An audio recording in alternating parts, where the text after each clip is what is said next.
আমরা প্রত্যেকেই বরকত চাই। বরকত চাই না এরকম মানুষ পৃথিবীতে খুঁজে পাওয়া খুব কষ্টকর। তো বরকত কোথায়, বরকত কোন আমলের মধ্যে রয়েছে, কোন কাজের মধ্যে রয়েছে, আমাদের এই বিষয়টি জানা জরুরি। আল্লাহ এবং আল্লাহ রসুল সাল্লাল্লাহু আলাইহি ওয়াসাল্লাম পৃথিবীতে এমন কিছু কাজ আছে যে কাজগুলির সাথে সরাসরি বরকতকে সম্পৃক্ত করেছেন।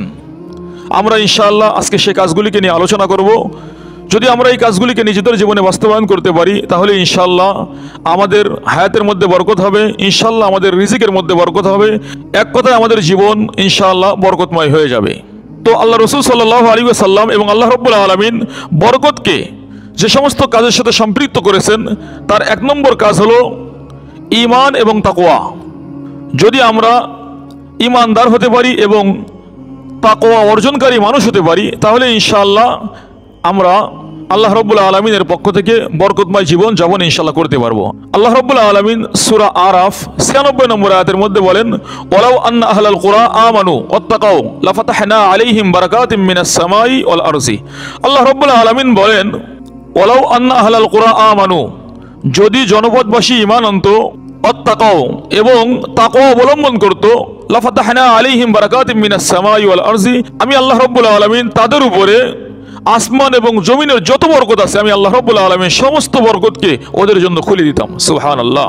তো এই জন্য ঈমান এবং তাকওয়া, ঈমান এবং তাকওয়া এই দুই গুণ যদি আমরা অর্জন করতে পারি ইনশাআল্লাহ আল্লাহ রাব্বুল আলামিনের আসমানে যত বরকত আছে, জমিনের মধ্যে আল্লাহ রাব্বুল আলামিনের যত বরকত আছে, ইনশাআল্লাহ আল্লাহ রাব্বুল আলামিন আমাদের জন্য সমস্ত বরকতের দরজাকে খুলে দেবেন। এখন ঈমান কাকে বলে আমরা আল্লাহ রসুল সাল্লাল্লাহু আলাইহি ওয়াসাল্লাম থেকে ব্যাখ্যা নিই।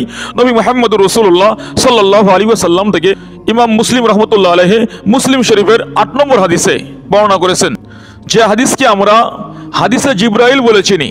হযরত জিবরাইল আলাইহিস সালাতু ওয়াস সালাম রাসূল সাল্লাল্লাহু আলাইহি ওয়াসাল্লামকে প্রশ্ন করলেন, আখবিরনি আনিল ঈমান, হে নবী মুহাম্মদুর রাসূলুল্লাহ সাল্লাল্লাহু আলাইহি ওয়াসাল্লাম আপনি আমাকে ঈমান সম্পর্কে বলুন, ঈমান কাকে বলে?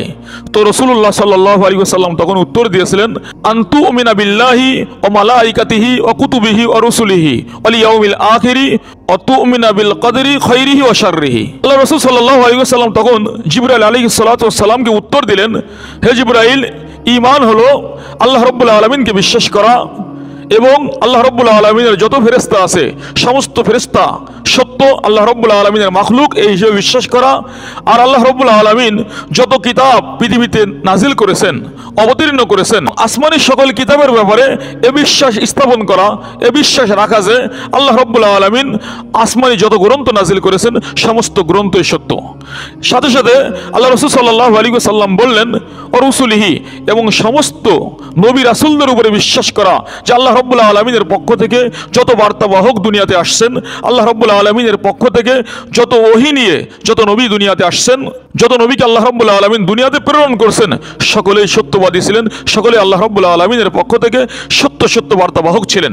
ওয়াল ইয়াউমিল আখিরি, আরেকটি বিশ্বাস হলো পরকালকে বিশ্বাস করা। পরকাল অর্থাৎ পরকালে আমাদের বিচার হবে, পরকালে আমাদেরকে আল্লাহ রাব্বুল আলামিনের সামনে দাঁড়াতে হবে, আল্লাহ রাব্বুল আলামিনের সামনে সব বিষয়ের জবাবদিহিতা আমাদের করতে হবে। এই বিশ্বাসটি আমাদেরকে লালন করতে হবে।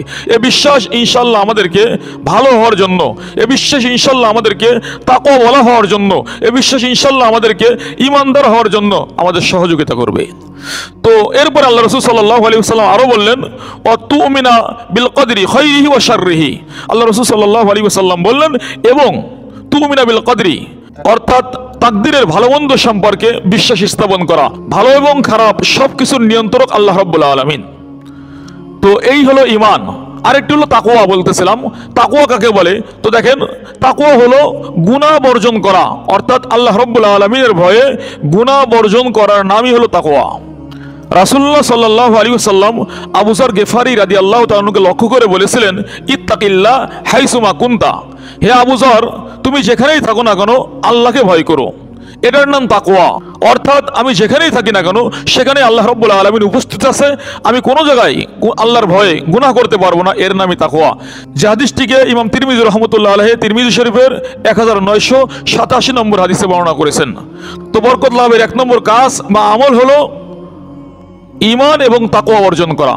আমরা যদি ঈমান এবং তাকওয়ার সাথে চলতে পারি, ইনশাআল্লাহ আল্লাহ রাব্বুল আলামিন আমাদেরকে অবশ্যই অবশ্যই আসমান এবং জমিনের সকল বরকতের দরজা খুলে দিয়ে আল্লাহ রাব্বুল আলামিন অবশ্যই অবশ্যই আমাদের জীবনে বরকত নাজিল করবেন। বরকতের দ্বিতীয় নম্বর কাজ, অর্থাৎ যে কাজের সাথে আল্লাহ এবং আল্লাহ রাসূল সাল্লাল্লাহু আলাইহি ওয়াসাল্লাম সরাসরি বরকতকে সম্পৃক্ত করেছেন, সে কাজটি হলো প্রত্যেক কাজ শুরু করার সময় বিসমিল্লাহ বলে শুরু করা। আল্লাহ রাসূল সাল্লাল্লাহু আলাইহি ওয়াসাল্লাম থেকে সহিহ ইবনে হিব্বানের মধ্যে হাদিস নকল করা হয়েছে। আল্লাহ রাসূল সাল্লাল্লাহু আলাইহি ওয়াসাল্লাম বলেন, কুল্লু আমরিন যিবালিন লাম ইউবদা ফীহি বিবিসমিল্লাহি ফাহুয়া আবতারু ওয়া আকতাউ। আল্লাহ রাসূল সাল্লাল্লাহু আলাইহি ওয়াসাল্লাম বলেন, যে কোনো কাজ, যে কোনো গুরুত্বপূর্ণ কাজ যদি বিসমিল্লাহ বলে শুরু না করা হয় তাহলে ওই কাজটি বরকতশূন্য হয়ে যায়।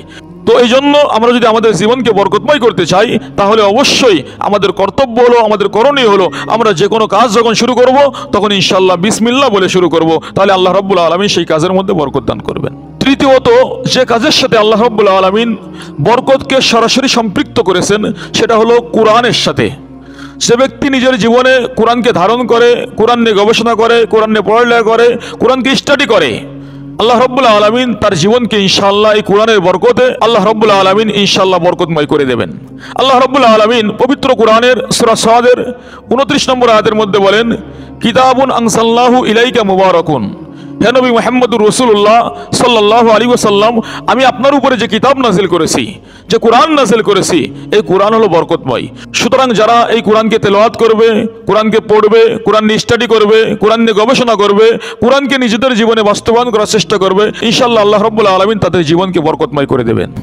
চতুর্থত, আল্লাহ রাব্বুল আলামিন বরকতের সাথে যে কাজকে সম্পৃক্ত করেছেন সেটি হলো নামাজ। আল্লাহ রাব্বুল আলামিন সূরা তাহার 132 নম্বর আয়াতের মধ্যে বলেন, আমুর আহলাকা বিসসালাত ওয়াসতাবির আলাইহা লা নাসআলুকা রিজকা নাহনু নারযুকুকা। আল্লাহ রাব্বুল আলামিন বলেন, হে রাসূল সাল্লাল্লাহু আলাইহি ওয়াসাল্লাম, আপনি আপনার পরিবারকে নামাজের আদেশ করুন এবং আপনিও নামাজে অবিচল থাকুন। আমি আপনার কাছে রিজিক চাই না, বরং আমি আল্লাহ রাব্বুল আলামিনই আপনাকে রিজিক দিব। তার অর্থ হলো আল্লাহ রাব্বুল আলামিন নামাজের মাধ্যমে ইনশাআল্লাহ বান্দার রিজিকের ফয়সালা করবেন। আল্লাহ রাব্বুল আলামিন ইনশাআল্লাহ নামাজের মাধ্যমে বান্দার রিজিকের মধ্যে বরকত দান করবেন। তো এই জন্য আল্লাহ রাব্বুল আলামিন আমাদের 5 ওয়াক্ত নামাজ সহ যে সমস্ত নামাজকে জরুরি হিসেবে আল্লাহ রাব্বুল আলামিন আমাদের উপরে আদেশ করেছেন, আমরা নামাজগুলি যদি আদায় করি আল্লাহ রাব্বুল আলামিন ইনশাআল্লাহ আমাদের রিজিকের মধ্যে বরকত দান করবেন। আল্লাহ রাব্বুল আলামিন ইনশাআল্লাহ আমাদের জীবনে বরকত দান করবেন। পঞ্চমত, যে কাজের সাথে আল্লাহ রাব্বুল আলামিন সরাসরি বরকতকে সম্পৃক্ত করেছেন সেটা হলো ইস্তেগফার, অর্থাৎ আল্লাহ রাব্বুল আলামিনের কাছে ক্ষমা চাওয়া। সূরা নূহ 10 থেকে 12 নম্বর আয়াতের মধ্যে আল্লাহ রাব্বুল আলামিন হযরত নূহ আলাইহিস সালাতু ওয়াস সালামের এক ভাষণ, যে ভাষণ হযরত নূহ আলাইহিস সালাতু ওয়াস সালাম নিজের সম্প্রদায়কে দিয়েছিলেন, সেই ভাষণ আল্লাহ রাব্বুল আলামিন বর্ণনা করেছেন। আল্লাহ রাব্বুল আলামিন নূহ আলাইহিস সালাতু ওয়াস সালামের ভাষায় বলতেছেন, ফাকুল তুস্তাগফিরু রাব্বাকুম ইন্নাহু কানা গাফফারা। নূহ আলাইহিস সালাম বললেন, হে আমার জাতি, তোমরা আল্লাহ রাব্বুল আলামিনের কাছে, তোমরা তোমাদের রবের কাছে ইস্তেগফার করো। ইন্নাহু কানা গাফফারা, নিশ্চয়ই তোমাদের রব ক্ষমাশীল। ইরসিলুস সামা আলাইকুম মিদরারা, যদি তোমরা তওবা করো, ইস্তেগফার করো, আল্লাহ রাব্বুল আলামিনের কাছে ক্ষমা চাও, তো আল্লাহ রাব্বুল আলামিন মুষলধারায় বৃষ্টি নাজিল করে তোমাদের উপরে বরকত নাজিল করবেন। ওয়া ইমদুদকুম বিআমওয়ালিন ওয়া বানিন, এবং আল্লাহ রাব্বুল আলামিন তোমাদের সন্তানদের মধ্যে, তোমাদের সম্পদের মধ্যে আল্লাহ রাব্বুল আলামিন বরকত দান করবেন। ওয়া ইয়াজআল লাকুম জান্নাতি ওয়া ইয়াজআল লাকুম আনহারা, এবং আল্লাহ রাব্বুল আলামিন বাগ বাগিচা, নদী নালা, খাল বিল দিয়ে ইনশাআল্লাহ আল্লাহ রাব্বুল আলামিন আমাদের পরিবেশকে অত্যন্ত সুন্দর করে আল্লাহ রাব্বুল আলামিন পরিবেশের উপর ইনশাআল্লাহ বরকত নাযিল করবে। এছাড়াও ইস্তেগফার সম্পর্কে আল্লাহর হাবিব সাল্লাল্লাহু আলাইহি ওয়াসাল্লাম আবু দাউদ শরীফের 1518 নম্বর হাদিসের মধ্যে বলেন, মান লাসিমাল ইস্তিগফারা, আল্লাহ রাসূল সাল্লাল্লাহু আলাইহি ওয়াসাল্লাম বলেন, যে তার নিজের জীবনের জন্য ইস্তেগফারকে লাজিম করে নাই, অর্থাৎ আঁকড়ে ধরে, জাআলাল্লাহু মিন কুল্লি সিকিন মাখরাজা ওয়া মিন কুল্লি হাম্মিন ফারাজা, আল্লাহ রাব্বুল আলামিন তাকে সমস্ত বিপদ থেকে মুক্ত করবেন এবং প্রত্যেক পেরেশানি থেকে আল্লাহ রাব্বুল আলামিন তাকে হেফাজত করবেন। ওয়া রাযাকাহু মিন হাইসু লা ইয়াহতাসিব, এবং আল্লাহ রাব্বুল আলামিন তাকে এত বেশি রিজিক দেবেন সে কল্পনাও করতে পারবে না যে এত রিজিক তার কোথা থেকে আসতেছে। ষষ্ঠ, যে কাজের সাথে আল্লাহ রাব্বুল আলামিন সরাসরি বরকতকে সম্পৃক্ত করেছেন তার 6 নম্বর কাজ হলো, আল্লাহ রাব্বুল আলামিন সূরা বাকারার 276 নম্বর আয়াতের মধ্যে বলেন, ইয়ামহাকুল্লাহুর রিবা ওয়া ইউরবিস সাদাকাত, আল্লাহ রাব্বুল আলামিন বলেন, সদকা করলে আমি আল্লাহ রাব্বুল আলামিন তার মালকে আরো বাড়িয়ে দিই। তো আল্লাহ রাব্বুল আলামিন সদকার মাধ্যমে ইনশাআল্লাহ আমাদের জীবনে বরকত দান করবেন, আমাদের সম্পদ ইনশাআল্লাহ বেড়ে যাবে। সপ্তম যে কাজের সাথে আল্লাহ রাসূল সাল্লাল্লাহু আলাইহি ওয়াসাল্লাম সরাসরি বরকতকে সম্পৃক্ত করেছেন সেটা হলো আত্মীয়তার সম্পর্ক রক্ষা করা। আল্লাহ রাসূল সাল্লাল্লাহু আলাইহি ওয়াসাল্লাম থেকে ইমাম বুখারী রহমতুল্লাহ আলাইহি বুখারী শরীফের 2067 নম্বর হাদিসের মধ্যে উল্লেখ করেন, মান সাররাহু আইয়ুবসাতা লাহু ফি রিজকিহি ওয়া ইউনসা লাহু ফি আসারিহি ফালিয়াসিল রাহিমাহু। আল্লাহ রাসূল সাল্লাল্লাহু আলাইহি ওয়াসাল্লাম বলেন, তোমাদের মধ্যে যে ব্যক্তি চায় যে সে তার রিজিককে প্রশস্ত করবে, তার হায়াতকে বৃদ্ধি করবে, সে অনেক দিন পৃথিবীতে বেঁচে থাকবে, তাহলে তার জন্য জরুরি হলো সে যেন আত্মীয়তার সম্পর্ক রক্ষা করে।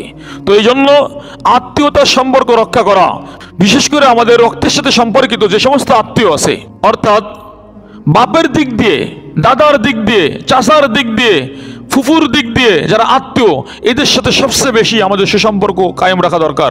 তো এই জন্য আত্মীয়তার সম্পর্ক রক্ষা করা আমাদের জীবনকে বরকতময় করার জন্য অত্যন্ত জরুরি। আমরা যদি আমাদের জীবনে বরকত চাই, আমরা যদি আমাদের রিজিকে বরকত চাই, তাহলে অবশ্যই আমাদেরকে আমাদের আত্মীয় স্বজন, আমাদের ঘনিষ্ঠ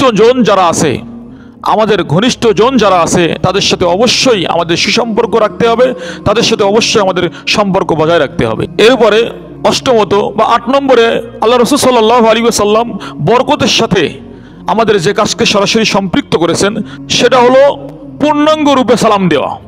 আল্লাহ রাসূল সাল্লাল্লাহু আলাইহি ওয়াসাল্লাম থেকে ইমাম তিরমিজি রাহমাতুল্লাহ আলাইহি তিরমিজি শরীফের 2698 নম্বর হাদিসের মধ্যে উল্লেখ করেছেন, আল্লাহ রাসূল সাল্লাল্লাহু আলাইহি ওয়াসাল্লাম হযরত আনাস রাদিয়াল্লাহু তাআলা আনহুকে লক্ষ্য করে বললেন, ইয়া বুনাইয়া ইযা দাখালতা আলা আহলিকা ফাসাল্লিম ইয়াকুনু বারাকাতান আলাইকা ওয়া আলা আহলি বাইতিকা।